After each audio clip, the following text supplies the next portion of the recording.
Assalamualaikum warahmatullahi wabarakatuh. Salam sejahtera selalu. Salam budaya, salam damai bersama channel Mencari Jejak 70.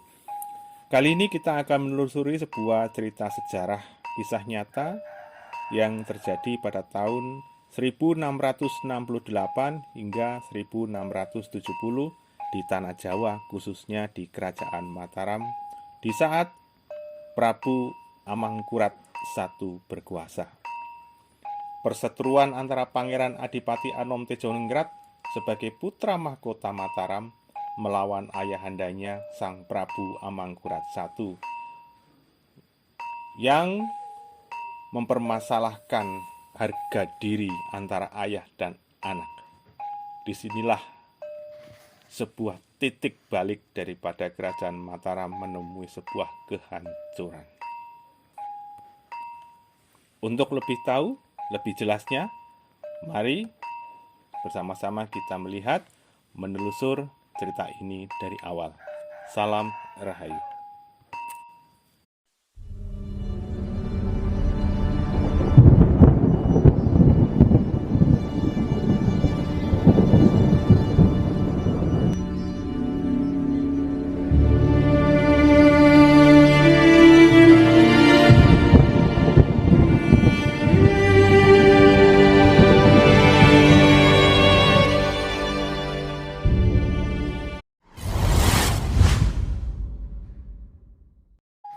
Roro Hoyi, darah dan cinta perawan yang bisa menghancurkan Kerajaan Mataram. Kisah cinta nestapa, tragis dan memilukan ini berawal dari saat Sunan Amangkurat I, Raja Mataram yang berkuasa antara tahun 1646 sampai 1677, masih berduka ditinggal sang Ratu Malang yang sangat dicintainya. Cinta yang tak terbalaskan oleh waktu. Cinta yang melompat pagar pikiran dan jiwa. Lalu beliau meminta dicarikan seorang pengganti yang bisa menggantikan posisi sang Ratu Malang yang sangat dicintainya. Sang Raja Mataram Amangkurat I memanggil Menteri Jero atau Menteri Dalam. Mereka adalah Naya Taruna dan Yudikarti. Sang Raja memerintahkan mereka pergi ke arah timur dan diberi pesan, ciumlah air yang berbau harum, maka disitulah kalian mencari wanita yang kuidam-idamkan. Dalam buku Bobat Tanah Jawa halaman 188 tertuliskan, carilah seorang wanita cantik untuk saya.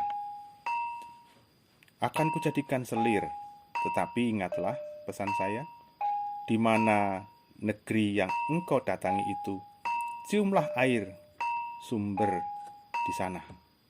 Jika air sumber yang engkau cium berbau harum, ya disitulah tempatnya wanita cantik, mutiara perempuan. Sang menteri bergerak melaksanakan perintah. Mereka menuju ke wilayah Jepara, terus ke timur sampai ke Surabaya. Dan di sanalah mereka menemukan air yang harum baunya. Lalu kedua menteri menemui orang kepercayaan, yaitu Pangeran Peki. Pangeran Peki adalah saudara dan kerabat dari Sultan Agung Hanyokrokusumo, yang merupakan ayah daripada Prabu Amangkurat I. Dan Pangeran Peki menemui seorang yang bernama Demang Mangunjaya atau Ngabei Mangunjaya. Nama asli daripada Demang Mangunjaya adalah Maun, nama Tionghoa. Mereka adalah keturunan darah Cina dari Surabaya. Roroyo sendiri merupakan putri dari Mangunjaya yang saat itu berkuasa di Surabaya. Naya Taruna dan Yudikarti melongo setelah melihat kecantikan gadis perawan itu. Sangat kagum. Lalu mereka meminta kedua orang tua daripada Roro Hoyi untuk mengantarkannya ke Mataram. Di dalam Babat Tanah Jawa, di bukunya, halaman 189, tertulis, "Ketahuilah, menurut saya, anak saya adalah gadis paling cantik. Tak ada wanita yang menyamai kecantikannya di negeri ini." Kemudian mereka membawa gadis belia ini ke keraton Mataram. Sang Raja Mataram sangat tertarik dengan Rorohoyi. Tetapi karena masih muda belia, maka mereka menitipkan bunga pujaan belia kepada Ngabehi Wirareja untuk diasuh dan dibesarkan, sampai menunggu waktu yang tepat untuk dinikah. Sebuah awal dari cerita cinta nestapa kian merebak. Sebuah awal sejarah daripada kerajaan Mataram sampai menjadi dua. Suatu hari sang Prabu memanggil sang putra mahkota Tejoningrat yang kelak bergelar Raja Amangkurat II. Sang Prabu memerintahkan sang putra mahkota mencari calon istri ke wilayah barat, yaitu ke Cirebon. Sang Adipati Anom atau sang putra mahkota berangkat ke Cirebon, dan di sana dia disambut dengan baik. Dan di saat Adipati Cirebon meminta anak gadisnya meladeni makanan, terlihat tidak mengenakan hati sang Adipati Anom. Kasar dan tidak sopan. Walau paras muka cantik jelita membuat sang hati Adipati Anom patah asa. Sepulang daripada Cirebon dan selanjutnya pada suatu hari, di saat Adipati Anom sang putra mahkota berjalan-jalan keliling kota Praja, mampir di kediaman Wirarejan dan secara tak disengaja melihat Rorohoyi yang kian menginjak dewasa. Rupanya, parasnya semakin cantik rupawan. Setelah melihat kecantikan Rorohoyi yang sempurna, jatuh hatilah sang putra mahkota. Awal sebuah bencana besar Mataram terjadi. Setiap saat, setiap hari hatinya selalu berdebar-debar, penuh kebimbangan tak terkendali. Akhirnya Wirareja bertanya kepada sang putra mahkota, gerangan siapakah wanita yang menghancurkan pikiran sang Adipati Anom? Jawaban sang Adipati Anom membuat Wirareja pusat pasi dan ketakutan. Sang putra mahkota menjawab bahwa Rorohoyilah penyebab semuanya. Wirareja menjawab, Rorohoyi adalah calon istri ayahmu. Mengetahui hal itu, sang putra mahkota pulang ke rumah dan mengurung diri bagai orang sakit. Membuat seorang cemas, semua geger. Ada apakah gerangan yang terjadi? Mengetahui kegilasan hati, kegelisahan, dan semua yang terjadi berlarut-larut ini menimbulkan kakeknya.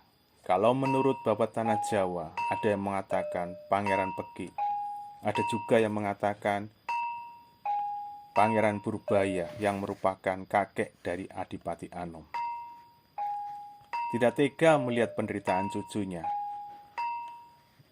Dirinya pun memohon agar Wirareja bisa menyerahkan Rorohoyi untuk bisa menikah dengan cucunya, sekaligus anak sang Raja Amangkurat I. Sebuah keputusan yang sangat sulit dan mengakibatkan bencana besar. Akan banyak yang terlibat. Di awal Wirareja menolak permintaan pangeran. Ada yang mengatakan Pangeran Peki, ada juga yang mengatakan Pangeran Purbaya. Takut akan kemurkaan sang Raja Mataram. Tetapi setelah pangeran rela bertanggung jawab, Wirareja akhirnya merelakan dan melepaskan Rorohoyi di bawah sang Adipati Anom atau sang putra mahkota untuk dinikahi. Setelah dibawa Adipati Anom, sang Rorohoyi dinikah kawinkan di Kadipaten. disaksikan oleh keluarga pangeran dan keluarga besarnya. Suatu saat, suatu hari, Sang Prabu menanyakan perihal calon istrinya kepada Wirorejo yang dititipkan padanya. Namun jawaban Wirorejo sangat tidak mengenakan. Wirorejo melaporkan semua yang terjadi, bahwa titipannya telah diambil oleh sang pangeran, saudara daripada Amangkurat I, dan diberikan kepada sang putra mahkota Tejoningrat, yaitu Adipati Anom, yang sudah lama tergila-gila kepada Rorohoyi. Mendengar hal itu, sang Raja Mataram murka sekali, marah besar. Kemurkaan itu menjadi sebuah pembunuhan massal. Pangeran dan semua keluarga serta anak turunnya dihukum. Wirorejo dibuang ke Ponorogo bersama anak istrinya. Namun, menurut cerita yang ada selama ini, Wirorejo dihabisi atau dibunuh di tengah jalan di saat perjalanan menuju ke Ponorogo. Dan hukuman bagi sang putra mahkota adalah memanggil Rorohoyi atau istri sang putra mahkota yang sudah dinikahi, dan memintakannya sang putra mahkota membunuh istrinya di depan Raja Mataram Sunan Amangkurat I, dan diharuskan membunuh dengan tangannya sendiri. Dan jika sang putra mahkota menolak, maka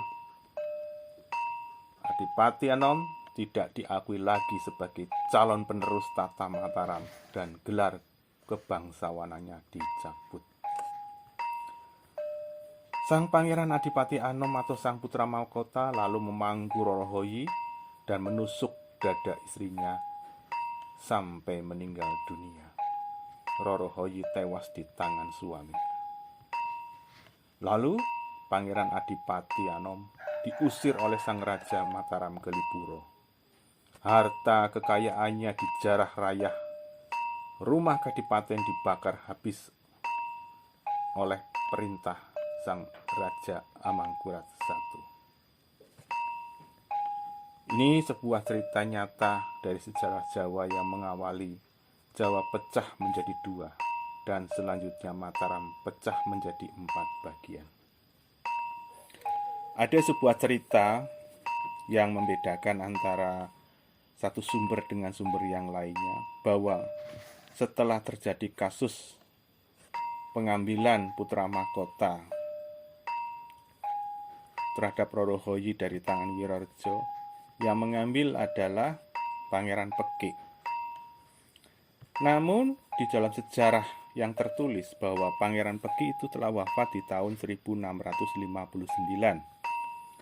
Sedangkan kejadian daripada peristiwa itu sendiri itu sekitar 1668. Artinya ada perbedaan tahun antara meninggalnya Pangeran Pekik dan pembantaian Pangeran Pekik atau pembunuhan dilakukan oleh Amangkurat dan yang terjadi di saat pembunuhan dan meninggalnya. Jadi Pangeran Pekik itu meninggal di tahun 1659, sedangkan pembunuhan itu terjadi di tahun 1668, selisihnya lebih dari 10 tahun. Dan ada yang percaya bahwa yang membantu yang membantu daripada Tejoningrat selaku putra mahkota mengambil Rorohoyi dari tangan Wirorejo adalah Pangeran Purbaya, yang juga sekaligus kakek daripada putra mahkota Tejoningrat. Nah, di sini merujuk keyakinan kita masing-masing. Namun, opini atau pemikiran daripada tim mencari jejak 70 lebih merujuk kepada Pangeran Purbaya, karena Pangeran Purbaya itu masih hidup di saat kejadian itu terjadi.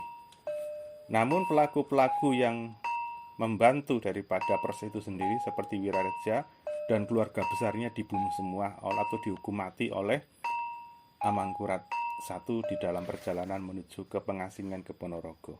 Dan Tejoningrat juga dihukum dengan cara diusir dan semua dimiskinkan, rumahnya dihanguskan, serta Rorohoyi dibunuh. Karena Rorohoyi sendiri setelah peristiwa itu baru ada penghukum matian. Jadi kemungkinan besar bahwa Pangeran Pekik itu memang berdiri sendiri. Artinya meninggal berdiri sendiri. Karena Pangeran Pekik sendiri meninggal di tahun 1659 bukan karena kasus Rorohoyi. Diperkirakan menurut sejarah beliau meninggal di kasus konspirasi pembunuhan terhadap Amangkurat I. Sebenarnya dia korban. Jadi Pangeran Pekik itu sendiri merupakan korban dari konspirasi politik, difitnah oleh seseorang. Nanti untuk ceritanya bisa dilihat di sebuah ontran-ontran Pangeran Pekik.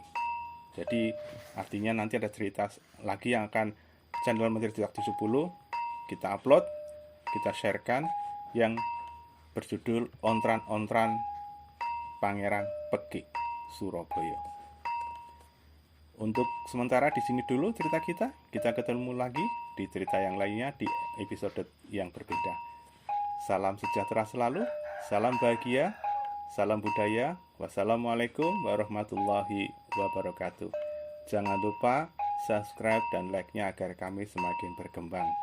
Ayo, kita budayakan mendengarkan cerita, mendengarkan sejarah agar hidup kita semakin memahami arti sebuah masa.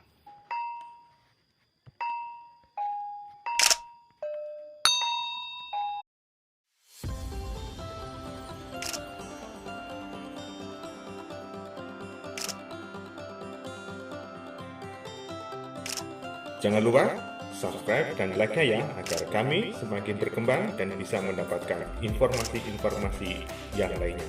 Salam Rahayu.